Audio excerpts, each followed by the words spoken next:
And we're continuing with the 9th chapter of The Embroidered Sunset by Joan Aiken. Mrs. Marsham yawned. For the first time in Lucy's short acquaintance with her, she looked tired. Her face was grayish pale, her eyes red-rimmed. "It was a wearing night. I'll just take my contact lenses out," she said. "Eyes are sore. I had the lenses in for about 24 hours. With a finger, she stretched out the corner of each eye in turn, blinking over the palm of the other hand, then carefully tucked the resulting 2 shirt-button-sized lenses in a small gilt box, and put on a pair of horn-rimmed glasses which made her look all at once older and more intelligent.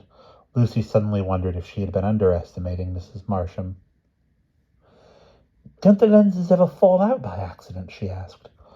"Only if you get dust in your eye and rub it. I don't wear mine in dusty, sandy places. But they're good for this sort of work because they don't get steamed up." Mrs. Marsham seemed, perhaps because of her fatigue, more talkative than usual, and Lucy was glad of it. She would have been embarrassed to give the elderly patients their bed baths in a dour and uncommunicative silence. When asked by Mrs. Marsham how long she had been in England, where she had lived before, she politely answered the trivial questions with a brief sketch of her life history and connections. "Boston, how interesting. I've never been to America. But you say that your uncle came from somewhere around here originally?" "Well, no, from Liverpool, actually. But his family had come from here, and of course my great-aunt lived in Apley. Uncle Willoughby used to come back here visiting as a boy." "And his name is Culpeper, the same as yours. Does he remember Apley quite clearly? What sort of age would he be?" "Oh, late 50s, early 60s, maybe. He had always kept in touch with Aunt Fennel. She sent him some of her embroidered pictures. He wants me to try and get hold of some more," Lucy said, thinking Mrs. Marsham in this more approachable mood might be a source of information. "But Aunt Fennel seems to have given them all away when she quit her cottage. Would you happen to know anyone in the village who might have one and be inclined to part?" They were washing aged Mr. Cordwainer at the time, as Lucy gently scoured his thin old armpit with a soapy sponge. He unexpectedly remarked, "Nay, you'll be lucky to get anybody in the village to part with old Miss Culpeper's Bible pictures." "Why is that?" Lucy carefully dabbed dry the bit she had washed and proceeded to his ribs, which were covered with an impressive measles rash. "Don't go a-tickling me now, lass, or I'll be obliged to wriggle and yon soap water'll get spilt. Why, everybody in the village believes as those Bible pictures bring luck. Mrs. Swaite's dad had a big win on the pools when the old lady gave him one. The Holyroads sold their bull for a lot more than they expected to, and Mary Coxwold got fixed up with Lenny Thorpe, which most folks didn't think she'd ever bring off. I don't reckon you'll find anybody that's willing to let you have one." "I wonder where Dr. Adnon got his," Lucy said. "He's got about a dozen. He said people had given them to him." "Those as didn't believe in luck, maybe, but he must have come to 'em in the end. But he must have come to the end of 'em. He was asking all over the village last summer, but no one else was willing to part. Oh, and of course the doctor got 4 all at once when they auctioned off Sam Thorpe's stuff. Tractor fell on Sam, and his nerves, and his nevies and nieces is in Brazil, and all his nevies and nieces is in Brazil." "A tractor falling on one doesn't seem like good luck," commented Mrs. Marsham dryly. "'Twas, though, because he'd been putting off paying his income tax for months. Letter after letter the revenue sent him, and then he never had to pay it at all," old Mr. Cordwainer said triumphantly, putting out 2 arms like sticks of celery for his pajama sleeves. "After old Miss Culpeper died," Lucy gasped. "Miss Culpeper? But she's here. It was the other old lady who died, Miss Howe, surely?" "Well, whichever on 'em it was that died, most folks couldn't tell 'em apart. They looked alike, and they didn't used to come down to village much. Anyway, as I was saying, when one of 'em died, t'other moved away. Some folks went up to cottage hunting for more pictures, but Colonel Linton had cleared out the lot."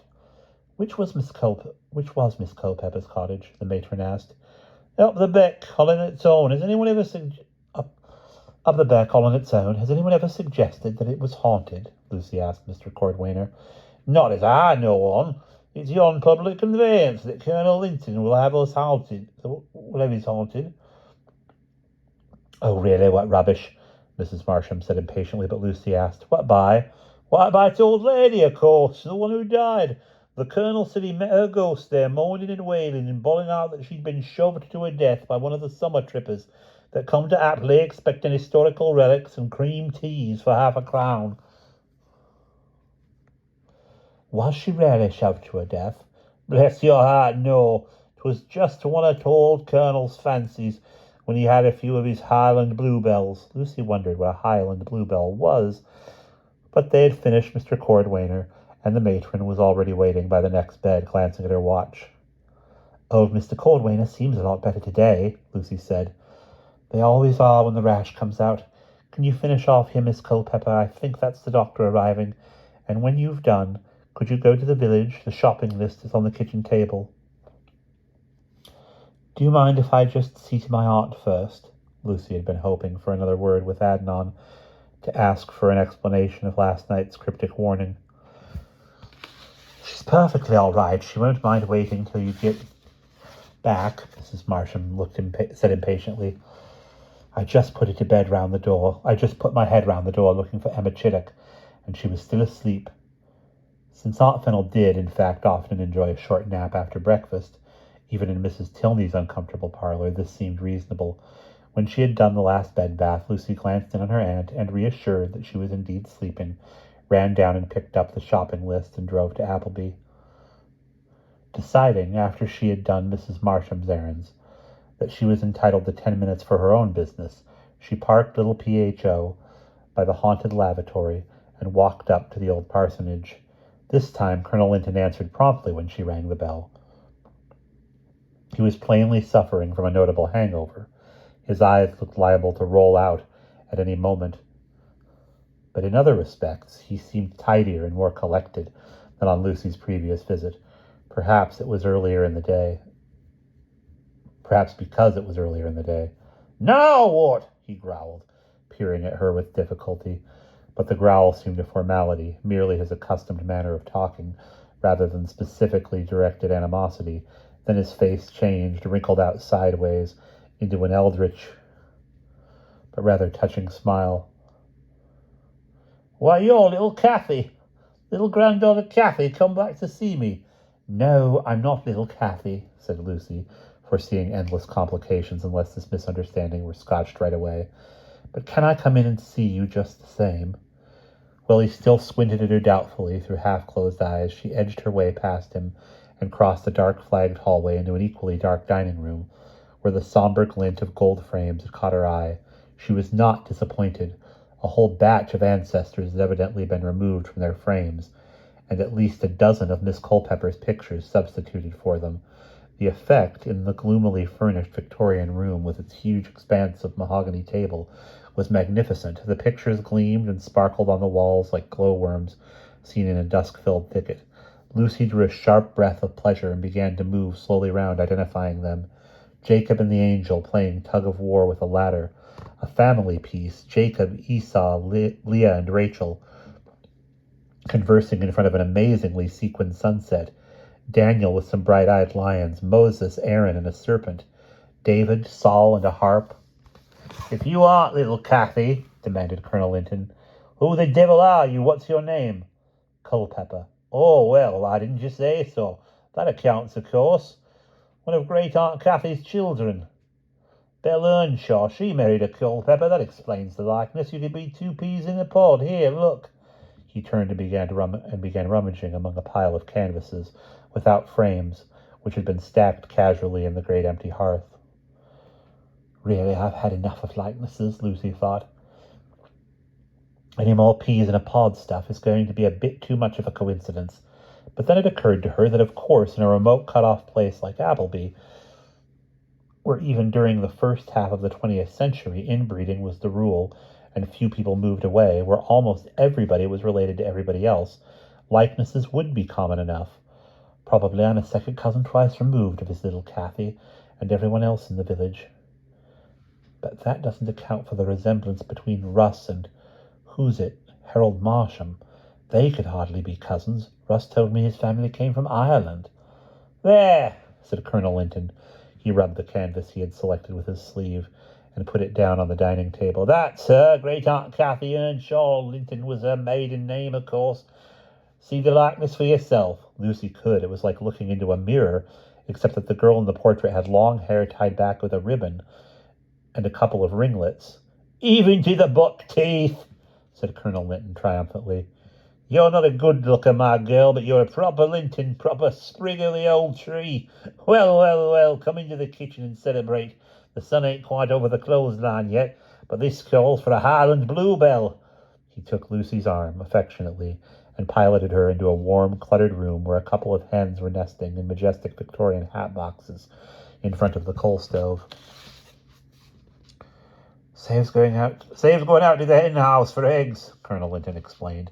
Then he disconcerted Lucy very much by pouring a small pot of whiskey into a jam jar and adding a generous quarter pint of methylated spirit. Is that a Highland bluebell? She stammered. That it is, me dear. Invented it myself, said the Colonel, absently swinging half of it. In that case, do you think I could possibly have milk in mine instead of methylated? I have to drive, you see, Lucy explained cunningly. Milk? I don't think there's any milk in the house, me dear. You could have an egg, the Colonel said, casually thrusting a hand beneath a hen and fetching one out. There's nothing to touch a raw egg beaten up in whiskey if you suffer from your warty stomach as I do. My stomach's okay at the moment, thanks, I guess. I'll just take my scotch with a little water if you have that. When she had accommodated with a drink, mildly surprised to see water coming from the tap, and Colonel Linton had mixed himself another bluebell, he said, Now, what can I do for you, my dear? Pleasure to help anyone so like Great-Aunt Cathy. Lucy explained yet again about Great-Aunt Fennel and her pictures. The Colonel listened attentively, mixing himself another drink midway. So you see, if I could get a hold of a dozen, even half a dozen of those pictures, and sell them for her, I have a notion it might make enough money to see her comfortable to the end of her days. Very good plan, my girl. Splendid scheme. Don't deny I'll be sad to part with my lot. Must confess, I kept that pick for myself when she told me to give 'em away. But of course I'll be glad. Oh, excuse me. Very high pollen count this autumn. Glad to help. Glad to see your aunt again, too. Used to be great cronies when we were young. Even proposed to one of 'em once. Which one was it now? Anyway, that's an old story. Wouldn't leave her friend. Devoted to one another they were. Dill and daft. Even looked alike. Way people get to resemble their pets. So that... mercy. Did you see Aunt Fennel after Miss Howe died? No, I didn't see her. Sent a note asking me to deal with pictures. Nasty business, that was. Pushed into the Dean by a foreign tripper. Dare say he was drunk after all those herbal brews the old ladies used to do for tourists. People will swallow anything at holiday. You've ever tried Irish coffee, by the way? I do it without the cream, using Scotch, of course. It's just about 11's this time. How about a drop now? Let's see. What's all this stuff in the kettle? The kettle appeared to be full of ants' eggs. Please don't bother, Lucy said hastily. Is there really a ghost in the glen? Heard it dozens of times. Sounds like an owl. Shows she must have been done in, doesn't it? Ghost not paid by the council to haunt. Could I bring Aunt Fennel to visit you? Delighted, me dear. And what about the pictures? Want to take them now? He started toward the dining room, carrying his fourth bluebell. I guess. Perhaps I'd better fix up crating and transport first, said Lucy. Maybe I could come back tomorrow? I don't think it would be a very good idea to take them to Wildfell Hall. Where? Wildfell Hall. The old people's home. Aunt Fennel's lodging there now. I've got a temporary job. Clear out! Lucy had not believed that people could literally go black with rage. She had thought this to be a figure of speech. Now she saw that it could really be done, for Colonel Linton had done it. His face was fearsomely suffused. His eyes were like blood blisters. Mean to say she's staying there? You've got the gall to come here and tell me you've taken a job there? The name of that place, I'll have you know, is not some tuppenny halfpenny piece of tosh out of romantic fiction, but Appley Old Hall. Now clear out. Without conscious protest, Lucy found herself outside the front door, vibrating from top to toe as if someone had swept a thumb across all her strings. The door slammed in her face. Too bad, she thought. I forgot Old Hull used to belong to him. At least I didn't realize it meant so much to him. That was stupid of me. Shame, just when things were going so well. Dear Max, we sure buggered it up that time. But will he remember if I go to see him another day? He seems fairly disconnected. Maybe there's a chance he'll forget this visit. It would be worth another try anyway. If he does remember, she thought, with an argument for getting Aunt She thought, it's an argument for getting Aunt Fennel away from Wildfell Hall. A vague project had been forming in her mind. As a first step, she went to call on Fiona Carados. Hi, how's the baby? Oh, he's super. Come and see. He's put on 2 ounces and learned to smile and grown a whole tuft of hair. Lucy studied the baby, who seemed, to her ignorant eye, exactly the same as he had 2 days ago. He's not a bit like his father. No, thank God. When I ever saw him, that little drip. Fiona stretched her arms in immense relief. It seemed at being free of male entanglements. She was almost too large for the tiny room. Today she wore a bulky, natural-colored Irish sweater over ploughman's corduroys. One of my many consolations is that I shan't now have to read the poor child his father's ghastly books. Oh, then he is the Robin Carados who writes all those children's books. I've wondered about that.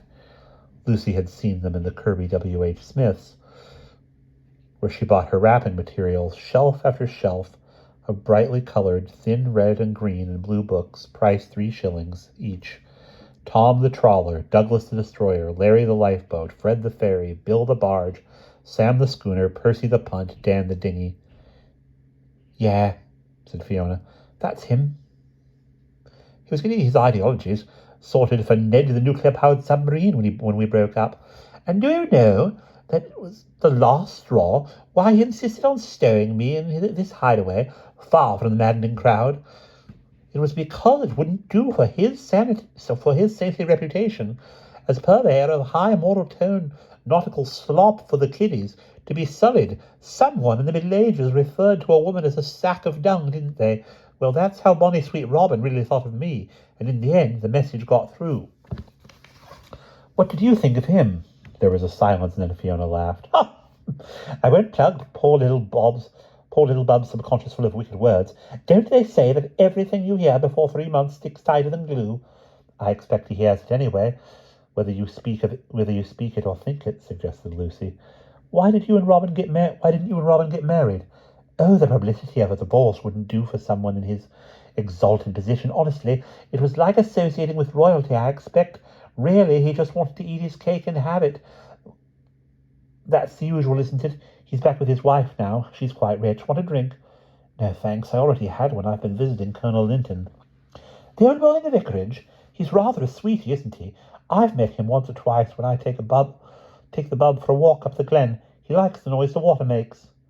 Water? I shouldn't think it's quite his... Oh, you mean the baby. Have you had measles? God, yes, when I was 14. Why? Are you still looking for a way to earn some cash? Yes, it's getting quite crucial, actually. I was thinking I'd have to go back to London, only I'd have to sell the pram and raise the fare, and it doesn't seem likely anyone in Abley would want it. How would you like to come and give a hand at Wildfell Hall? That's where I am at present. They've got a crisis measles epidemic and next to no help. I thought you looked a bit washed out and peaky, said Fiona. Sure you won't have that drink? No, well, it might be quite a lark, I suppose. That's the old folks' home, isn't it? Not the retired clergy place. But would the old battle axe who runs it have me? I've seen her about the place, and she looks like a tough Jane. I guess she'd take on Fanny Hill right now if she'd do the work. I need to find somewhere to park young Oedipus Carados. Measles wouldn't be the best thing in the world for him, but I dare say it could be managed. All right, I'm on if she'll hire me. What's the form? Shall I put my black bombazine and come to the back door? Shall I put on my black bombazine and come to the back door? I'll suggest it to Mrs. Martin this morning, shall I? And then call you up. Are you on the phone? Do me a favour. Phone in Apley. I'll call you from the lovely public post office. What a good time. About 5, I should think, when the old things are having tea. Right, and thanks. Meanwhile, I'll organise a sitter. Maybe your old colonel would oblige. Not if you tell him where you're working, Lucy said, grinning, and told the tale of her previous call. So you didn't get your pictures? What a pity. Why do you want them? They might fetch a good sum, my uncle thinks. He plans to make a fortune out of them, or show the art world he's an unacknowledged genius at spotting talent. But I plan to see any proceeds go to make Aunt Fennel comfortable. Like me to see if I can wheedle any out of the worthy villagers? You can't have a lot of time at the moment to go canvassing from door to door. No, I ought to be back right now. Mrs. Marsham will probably think I've absconded with the housekeeping. Yes, I guess that's a kind thought. Thanks very much. I'll expect a commission on everyone I collect, Fiona said calmly. She walked out with Lucy into Apley High Street. An overalled figure, vaguely familiar, veered erratically past on a rusty bike and waved to Fiona, who waved back. After a moment's thought, Lucy identified the figure as Clow, the man who had been knocked down. Is he all right, then? She asked. Clow? As much as he's ever likely to be. He's a bit simple, heart of gold, though. He helped me when I had a rook stuck in my chimney. That was another of dear sweet Robin's little misdemeanours. He knocked Clow off his bike and didn't want to see if he was all right. Oh, did Robin do that? Are you sure? Well, of course, being Robin, he never admitted to it, but it figures. Clow said he was hit by a white car, and it was just around the time Robin was here last. That day you turned up. Oh, yes, I remember. Oh, there's Adnan, said Lucy, looking along the rain-swept village street. He's a funny one, the little Turk, isn't he? Has he asked you to join his harem yet? Well, he will. Oh, excuse me, I heard his squeaking. Call you tonight. Fiona vanished indoors. The Alpha drew to a splashing stop beside Lucy. Dear Lucy Snow, so we meet again. Have you come from the hall? Lucy drew her duffel coat round her. The rain was beginning to penetrate. Indeed I have. I even saw your aunt. She seems very happy. Perhaps you were right, after all, to move her. Tell me, what did you mean last night when you said I should keep my talent for finding out about things in check while I stayed in the hall? Did I say so? He looked vague. Today he wore a bottle green blazer with 2 bronze buttons over a deep-collared terracotta shirt and white silk cravat. He carefully flicked a small speck of lint from his lapel. Yes, you did. Oh, well, I suppose I meant merely that Mrs. Marsham is not a lady who will permit interference with her matronly ways. She would soon send you packing if you did not toe her line. But then, I think that you do not plan to stay long in any case. What about Mrs. Crabtree's death? Said Lucy abruptly. Adnan looked startled and reserved. His muscled plum eyes hooded themselves. What about it? He repeated. It was a natural death. Did you sign the death certificate? Good heavens, my dear Lucy. Today you are seeing bogies in every bush. Naturally, I signed the death certificate, and yes, it was a natural death.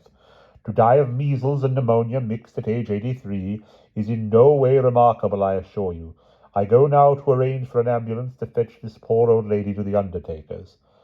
She hadn't, for instance, been injected with that anti-measles vaccine, which had to be withdrawn because it was giving people heart attacks.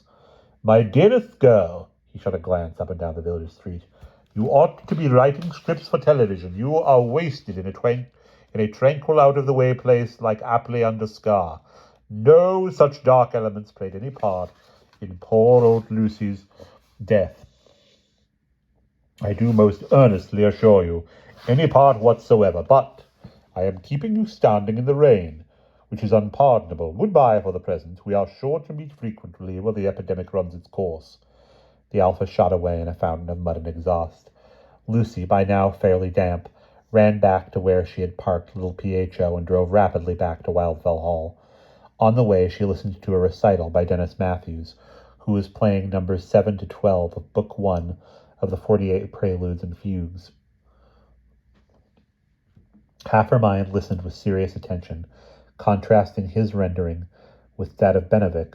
The other half was occupied with trying to come to any conclusion about Dr. Adnan. Did he speak the truth? Ever? Occasionally? Often? Always? She had no means of deciding. Dear Max, it will be a darn good thing if Mrs. Marsham okays the notion of having Fiona Carados come and help out. Maybe Adnan is right, and I am seeing bogies in every bush, but Fiona seems a down-to-earth character. We'll see what she makes of it all. She's not likely to imagine things, though I've a notion she could have been wrong about Clough. It needn't have been Robin who knocked him down. What about that white rover? Who drove that? Harold Marsham or Mrs.? No, couldn't have been her. She was back in the hall when it happened. Mrs. Marsham herself appeared at this point. Lucy was unpacking the stores. Far from being annoyed at the time Lucy had taken, the matron was in an unusually amiable frame of mind, congratulated Lucy on her suggestion of enlisting Fiona's help, and told her that as Mrs. Twight's Anne was making lunch, she, Lucy, could have an hour off. Thanks, in that case I'll go and see how Aunt Fennel's getting on. Lucy ran upstairs and found great Aunt Fennel pottering peacefully in her bedroom. It's so nice here, dearie, she said happily. Nobody comes and tells you that you ought to be downstairs in the parlour. I do like this place. The bathroom's perfectly splushious, big, and Mrs. Chiddock says there are 3 or 4 others. People don't come banging on the door all the time. Basins in the bedrooms, too. Would you like me to wash your hair and give you a manicure, Aunt Finn? I've got a bit of free time. That would be nice, dearie. I'll get out the lettuce shampoo. While Lucy was washing the old lady's thin, fine white hair, her mind suddenly threw up a memory which the word sploshes had evolved. We were having a picnic by some stream near a station. I can remember water and rocks and a feeling of completeness. Everybody was there who mattered. Does that mean mother and father? I suppose so. Father had a harmonica and played on it. Somebody, Aunt Fennel said, "That's a splashes tune. Play it again." Was my father musical? She asked suddenly. He was never taught to play any instrument, Aunt Fennel said. But yes, dearie, he had a natural ear. Could always pick out a tune on the piano or sing second part. It was one of the nicest things about him. Of course, your mother loved it. She was musical, too. As usual, Lucy had a sense of much left unsaid. She would have asked another question, but at the moment a massive ginger cat jumped in through the window from the balcony and leapt confidently onto Aunt Fennel's bed. "Hey, be off with you!" exclaimed Lucy, and tipped the cat out of the window again. "Don't let the matron see you doing that," warned Emma Chiddock, who came in at this moment. Aunt Fennel was staring after the cat, with a faint frown on her gentle brow. "The cat makes me think of Taffy Puss," she murmured. "Poor Taffy Puss got killed by a fox, or so Dill said. She wouldn't let me look at the body, said it would upset me. She got Colonel Linton to bury it." Much better, agreed Lucy. That was sensible. Much better, agreed Lucy. That was sensible of Dill. Look, here's a proper hairdryer. Every mod con. Anyway, I'm sure Taffy Puss was a lot nicer than that fat, overfed animal. And we will pause there.